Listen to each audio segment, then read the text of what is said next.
Imagine waking up every day knowing your life is nothing but a training tool for someone else's glory. Imagine being forced to endure torment, humiliation, and slaughter, all in the name of creating the perfect warrior state.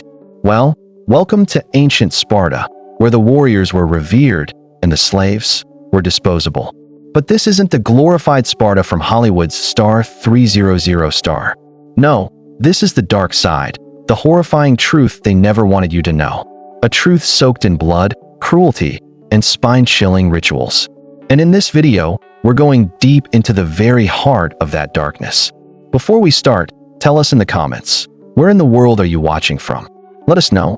Don't forget to like this video, share it with your friends and family, and smash that subscribe button so you never miss any shocking history from Legacy Files. Now buckle up, because what you're about to hear will challenge everything you thought you knew about ancient Sparta. The Spartans had a name for their slaves, Helots, but they weren't ordinary slaves. The Helots were a people entirely subjugated, a population trapped under an iron boot, used for everything from farming to brutal sport. These Helots were native Greeks, conquered by Spartan warriors and forever sentenced to servitude. Unlike other ancient slave systems, Helots were state-owned. Their oppression wasn't just economic, it was national policy. The Spartan economy was powered by them. Every grain of wheat harvested, every drop of wine pressed, every field sown. It was Helot blood and sweat that kept Sparta alive. And yet, despite their importance, the Helots were treated with a cruelty that bordered on sadism. Spartan boys were taught not just to dominate them, but to fear and hate them. From childhood, Spartans were indoctrinated to see Helots as less than human. They were the enemy within, a constant reminder of what rebellion looked like and what needed to be crushed. Helots were forced to wear humiliating clothing, animal skins instead of proper garments. They were often publicly whipped, not because they disobeyed, but simply to remind them of their place. And if you think that was bad, wait till you hear what the Spartans did during their secret war against their own slaves. Every year, the Spartan state would declare a ritual war, not on a foreign enemy, but on the Helots. During this time, any Spartan citizen could kill a Helot without legal consequences. This wasn't war in the traditional sense. It was open-season hunting, a purge disguised as religion. And the most terrifying part? The Spartans sent their young men to do the killing, as practice. These young warriors, often just finishing their brutal training in the Agoge, were sent out at night to assassinate Helots in silence. The goal? To learn stealth, precision, and most of all, ruthlessness. This operation was known as the Cryptia, and it was as cruel as it sounds. Spartan youths would sneak through Helot villages in the dark, armed with daggers, killing anyone deemed too strong or too confident. Imagine living under a regime where being strong is a death sentence, where simply looking healthy or hopeful made you a target. Spartan leaders feared Helot rebellion so much, they preemptively murdered the most capable. They were paranoid, and the Helots paid the price, year after year, generation after generation. But the torture didn't end there. Helots were often forced into mock celebrations where they were made to get drunk and dance foolishly, just to be laughed at by Spartan children. These cruel displays weren't for entertainment alone. They were psychological warfare, a way to drill superiority into Spartan youth and humiliation into Helot minds. Yet for all this, the Helots endured. And that endurance scared the Spartans even more. Because the truth is, there were always more Helots than Spartans. A lot more. Some scholars estimate Helots outnumbered Spartans by 7-1. And that's why fear ruled Sparta, not honor. Fear of uprising, fear of revenge, fear of truth. And that fear birthed atrocities. The Spartan elite didn't just control the Helots. They manipulated them, toyed with them, and turned their misery into public spectacle. Pain wasn't just punishment. It was entertainment. It was theater. There are accounts that suggest Helots were made to fight each other for the amusement of Spartan spectators. Imagine being forced into a ring, untrained and unarmed, just to bleed for the crowd. This wasn't the grand gladiatorial arena of Rome. It was far more brutal. These were not athletes or warriors. They were farmers, fathers, and sons, thrown into bloodsport they never asked for. Some historians argue these fights were a way to control the Helot population, to thin their numbers while feeding Spartan bloodlust. Others believe it was about desensitizing Spartan youth to violence. Whatever the reason, it was state-sanctioned cruelty, a constant reminder that Helot lives had no value.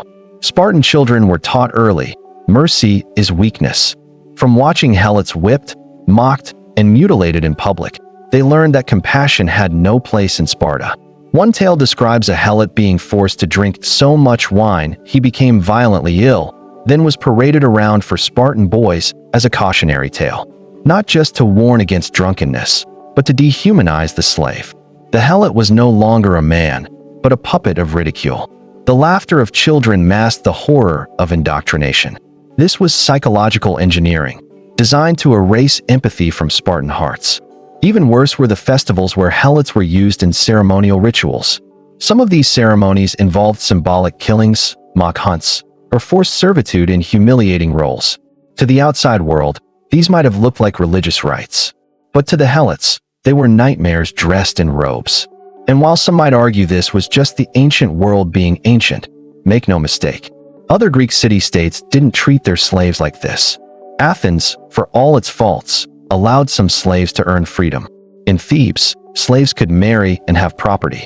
But in Sparta, being a Helot meant you were trapped forever. Even the Spartans themselves knew it was wrong.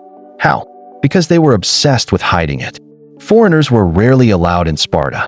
Journalists of the day, foreign poets and philosophers, were often banned. Sparta guarded its secrets behind walls of ritual and silence. But some escaped. Some told the truth. And that's how we know the horror wasn't exaggeration, it was policy. And when Helots finally tried to rise up, when they dared to fight for freedom, the Spartan retaliation was biblical.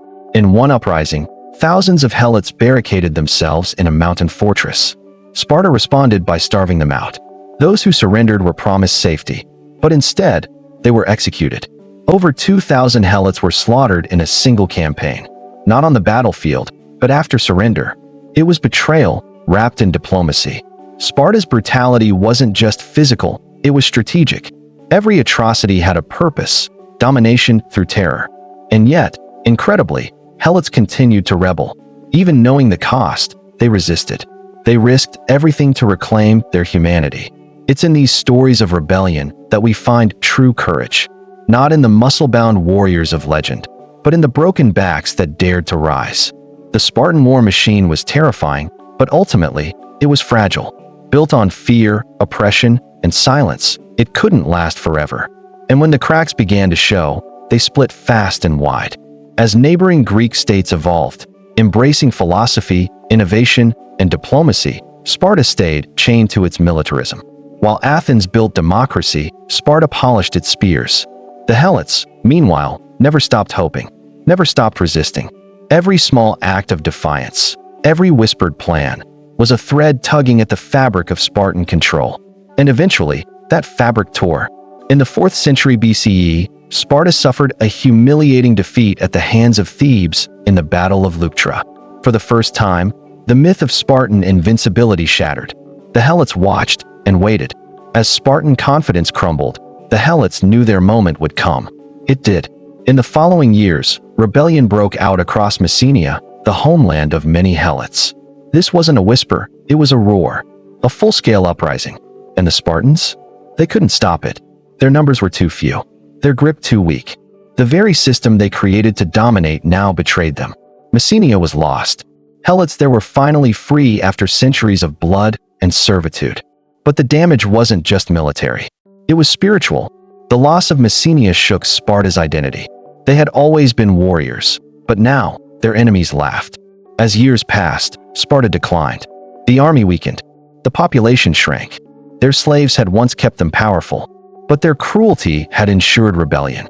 By the time Rome arrived centuries later, Sparta was a shadow, a place of ruins and stories, of broken statues and echoing names. And the Helots?